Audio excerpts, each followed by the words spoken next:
Hello, and welcome to Khyber Shards, a 5th edition actual play show set in the Eberron campaign world.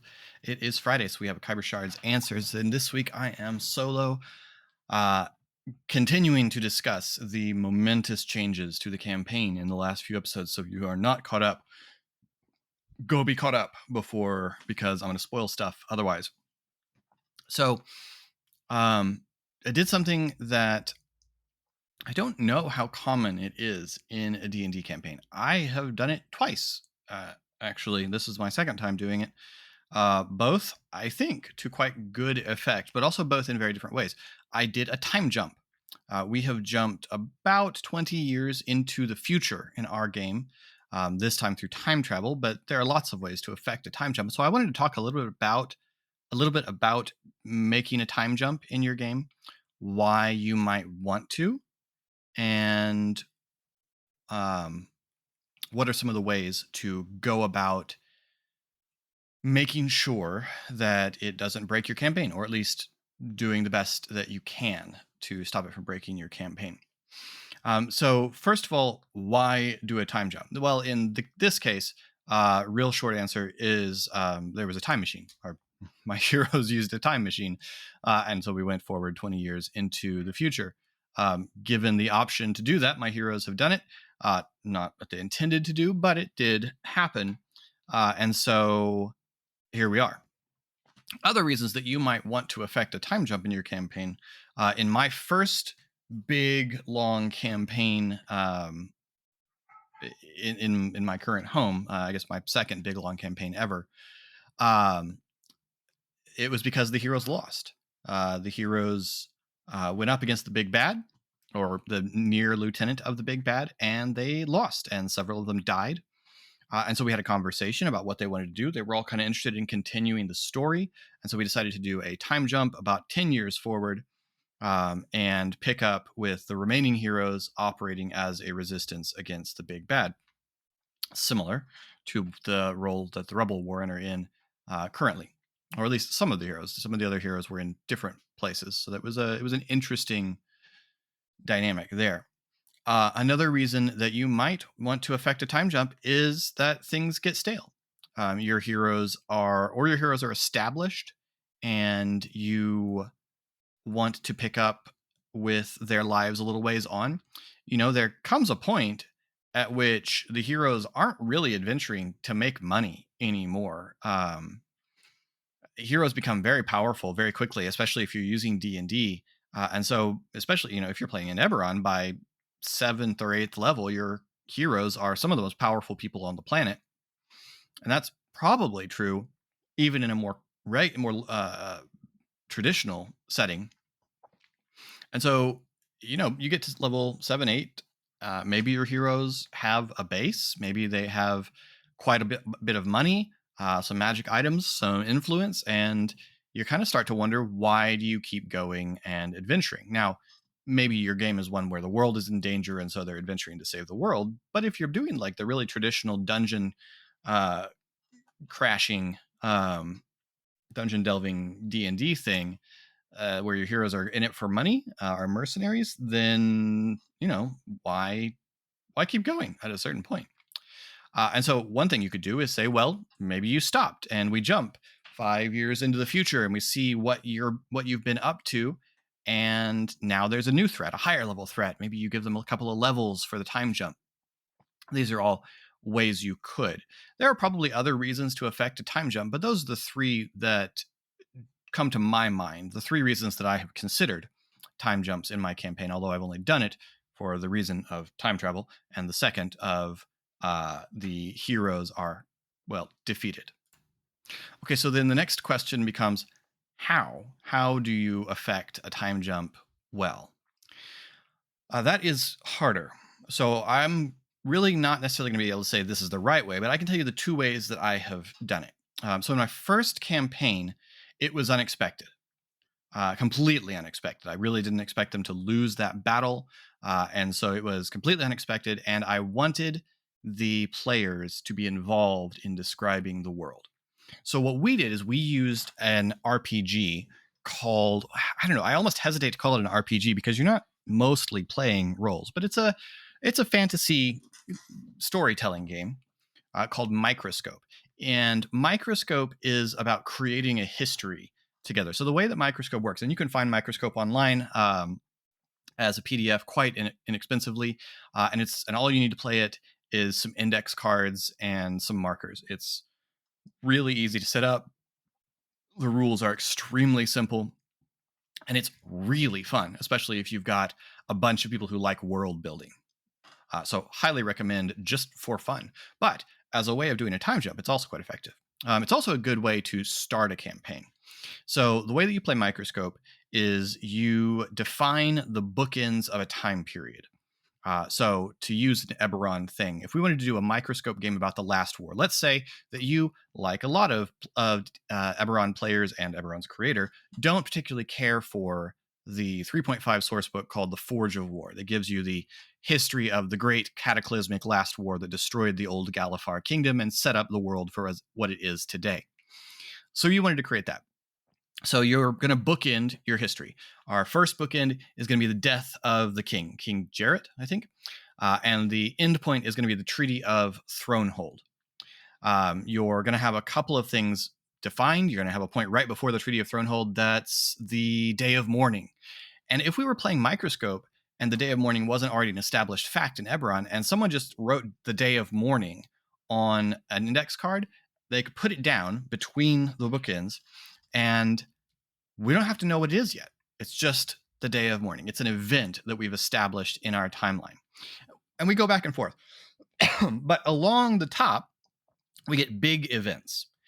But below each big event, we can start to put in scenes. So the last battle, the death of such and such a character, the sacking of a big city, can all go down under big time periods within the thing. So for my home game, we got together again a few weeks later, give me a little bit of time to work up what was going on. And we were going to play Microscope. So I, as the GM, so normally in Microscope, you agree what the bookends are and what the title of your timeline is. But being the GM, using this for a game, I defined the bookends. Bookend 1 was the rise of Hakotep, and the end point was I can't remember. I created an event that we were going to come back at, and it had to do with some sort of cosmic alignment of planets. And I don't remember what it was called. I'm sorry. It's been a long time. So I put those as the bookends, and then the players agreed on some yes, on some no's, essentially things they didn't want to happen during the time. So one of my players used that to say, my character's homeland hasn't collapsed into chaos since these events occurred. Another one has said, I don't want this NPC resurrected. I want them dead. I liked that. That was a good, satisfying way to go. That kind of thing. In a regular game of Microscope, you might say no. You could say no magic. You could be playing a non-fantasy setting.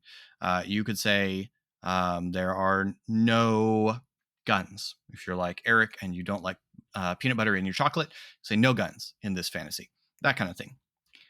So your players go around, they agree to some no's, and then you start going. And so all over the course of a night, we set up a timeline of what the 11 years since the heroes lost the battle and when our campaign was going to pick up looked like. We created that timeline. It can involve a little bit of role playing for particular events, but it's really simple and really fun. I'll put a link to the place where you can buy it down below. It's really worthwhile if you like world building. It's a great way to set up the world for a campaign as well. So something to think about. That wasn't an option here because I knew I was going to try to cause this to happen. And if the players had gone the other way, if the players had done the very unlikely set of things to prevent the time machine from going wrong and going forward, and they had successfully gone back, I'd have kind of needed to scramble a little bit, but is not what happened. So worked out. In this case, I couldn't do that. So the other way is not with player input. The other way is you work it out. So for a little while, I had been working out what the world would look like if the Kulsir won and we jumped forward. And the core of this was Age of Apocalypse, Days of Future Past, as I have referenced before. And so the core of it was also I want to see what does the strike force look like in a world where things are much, much worse and much less hopeful. So Thora's dead, and so that means Dane is going to step into leadership. I want the Rebel Warren gang to grow up into hardened, serious heroes, more rough, a less cheerful set of heroes. I want the Grimalkin students to have a place in this world, and I've discussed with the players where their Grimalkin student is. You guys can ask those questions later. I'm not going to answer it yet because I don't know which ones will show up. So if you're going to do it this way, if you're going to write out what happened, 20 years is a long time. A lot of things happen. My first piece of advice would be that you don't need to know everything that happened. You need to know enough to get you through that first session. You need to know enough to be able to answer some big questions. And so the things I really needed to know is obviously Kulsir is going to win because this is a heroic game. So if the heroes are gone, the bad guy wins. Kulsir is going to be victorious. But what else big is going to happen? How is the map reshaped? So I created what happened with the 5 nations. What did the nations of the former Galifar kingdom try to do in response to a resurgent giant empire in Zendrik? What did the elves do? The elves, of course, their origin is in bondage and servitude to the giants. So what did the elves do about their ancient nemesis reappearing? What did the Dragons of Arganessen do?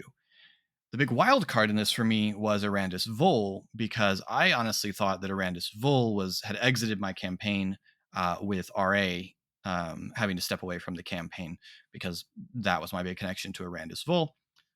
But the players brought her back in by giving the sword to the or giving away the location of the sword.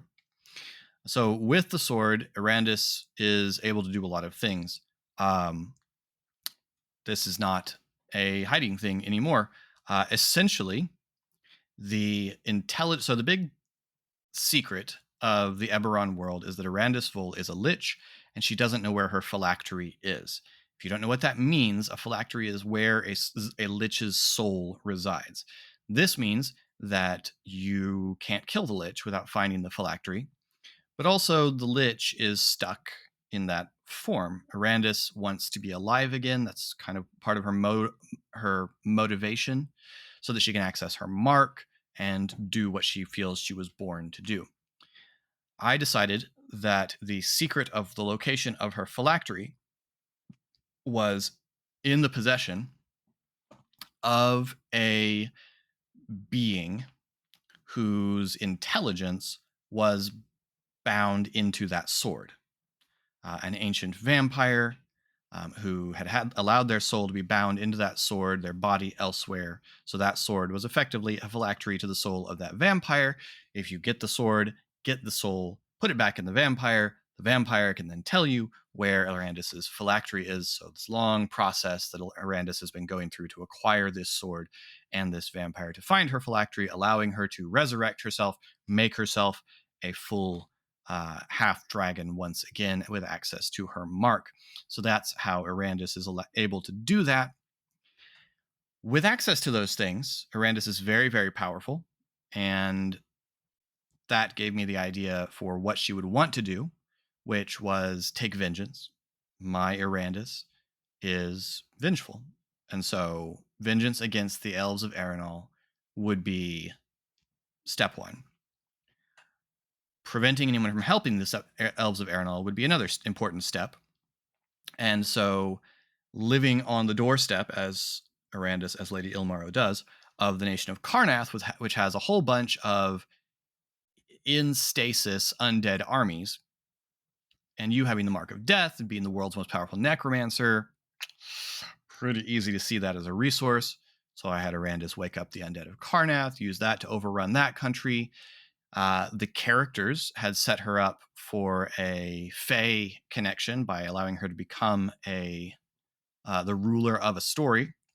And so using the Feywild as a backdoor into Aerenal instead of having to come by more traditional means, Arandis is able to pour undead out of the Feywild into Aerenal and attack, killing the Undying Court and taking their power. So that is my thought process on how Arandis went through. It was basically a lot like my villainous scheme, just follow the next steps. Colseer's scheme ends with reestablishing the Dominion. Arandis's scheme needed working out, but once I worked it out, I looked at how far could she get based on what has happened, and it turns out pretty much all the way, or at least insofar as we can tell at this point in the story. So that's kind of how my thinking went. And really, other than then thinking through where are the NPCs the character is going to immediately ask about? Where's Solarka? Where are the Rebel Warren gang and the Grimalkin kids? Where's Dane? Where's Mrs. B? Where are all the people from the manor? Where are the Moonspears? These were kind of the people I figured the player characters would immediately ask about. And so I worked out where they were, who was alive, who was dead, and whereabouts they all were so that I could answer those questions. And that's really as far as I was when we started that scene where they're going into Stormreach. I had that scene plotted out. I let them wander for a while, give them an opportunity to see the world a little bit, get a picture for what's wrong, kind of waited for them to work out what had happened. Colin, well done. And then ambush them, get them to Dane. That's really as far as I had gone. That gave me a couple of weeks to work out kind of the next phase of the thing and work out where everyone else that I might need to know about was. So I don't really have the whole world. Like if they decided we're going to go north to the old Galifar Alliance, or they asked me what's going on in the Eldine Reaches, honestly, I don't know. I'd have to make that up. It doesn't require that you work out everything. Just like world building at the beginning of a campaign doesn't require you to work out everything. You need to know the area in the immediate zone of influence of your characters. You need to know everything within your character's reach and nothing beyond it at first. The questions they ask, the things they do, are going to guide you in what you need to figure out next. So after the first session, I knew some more things I should probably figure out. After the things that are going to come out in the next couple of weeks, I knew more things that I needed to answer, and then gradually build the world out from there. So that's kind of my process. So if you are going to do a time jump, remember, don't be intimidated by it. Don't be daunted. You just have to work out what's within the player's reach during that first session. Then you'll have time. You'll have time to work out the next thing. And if they ask you a question that you don't know, maybe neither do the people they're talking to. People don't know 100% of what's going on in their world, or maybe you have to make it up on the spot. That's okay too. Don't be daunted. This can be really, really fun. It can really refresh your campaign. It's like starting a whole new campaign at a very high level with characters that you're already familiar with, and with really intense stakes. I love it. I have enjoyed it both times. Both times that I've done it, my players have really enjoyed it. Well, I say the first time they've definitely really enjoyed it. I hope they will enjoy it this time. I think they are so far. Hopefully you, the audience, will also enjoy it this time. So if you're a DM and your campaign is getting a little bit samey, maybe it's time for a time jump. Maybe bring a Sphinx in. Sphinxes just have the power to do this. Look at the Sphinx's lair action. If you've never looked at the Sphinx's lair action, look at the Sphinx's lair action. I didn't worry so much about the specific mechanics of that, but even within the mechanics, you can do a lot with that. So check it out if you wanted to try this. Get a TPK, jump ahead. There's lots of reasons to do this, lots of ways to do this. So we only have one question at the moment, and that is from Emily. How did you decide which NPCs to kill and which ones to save? I'd really love to claim some elaborate method, but honestly, I thought, what do I want the characters that they're going to be interacting with to be like, and how do I move them to that point? I knew I wanted Thora to die. That sounds harsh. I love playing Thora, as you guys know, but I knew I wanted Thora to die. I knew I wanted that to be, and I really liked, someone pointed out in the watch party, that was such a nice bookend for Thora's story, such a tragic bookend for Thora's story, in the way that she dies, um, once again rescuing kids from a school, essentially. That's really cool, and I liked that bookend. I also wanted Dane to be the figure they would go to for leadership, to show again this is a different kind of world, and I wanted the Rebel Warren gang to be in a particular way. Um, I didn't. I'm trying to think what's known. Yeah, I didn't want to kill the Moon Spears off, because I wanted that to be. I thought that would be a possible point of contact depending on which way my heroes wandered. So I wanted the Moon Spears to be able to pick them up if they wandered off into the jungle instead of going into the city. So I didn't want the Moon Spears gone.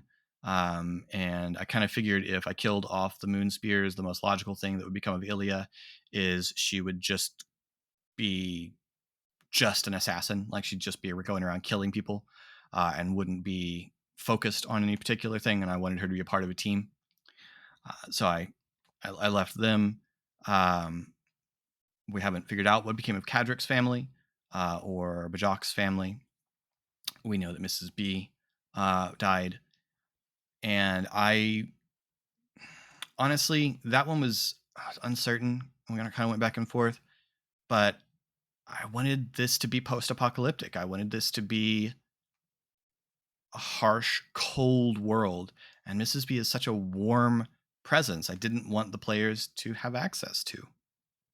I wanted this to be a harsh, cold world, that the players saw in stark, bleak light, and taking away that warmth was an important part. Um, that obviously has consequences for what the character of Donabella becomes like, and I was okay with that. Um, Letting again, Donabella is such an evocative figure for them. She's so emotionally attached to the player characters, and she's also suffered a lot of loss. And so giving her the full, really tragic D&D backstory for a really harsh anti-hero is it made sense. So that was where that decision came from. Honestly, the decisions were just narrative. It was, what characters do I want to be alive for them to be able to interact with? What characters do I want to be dead to make this world worse? And in some cases, I have kept characters alive because I don't necessarily want it to be an easy choice what they do next.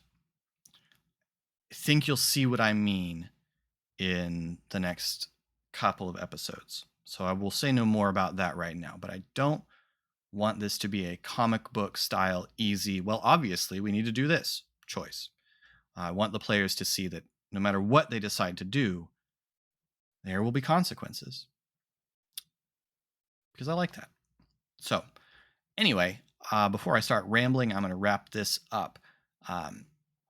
If you would like to get in touch with us, you can find links on how to do so down in the description below. Links to our Discord, our merch store, our various social media.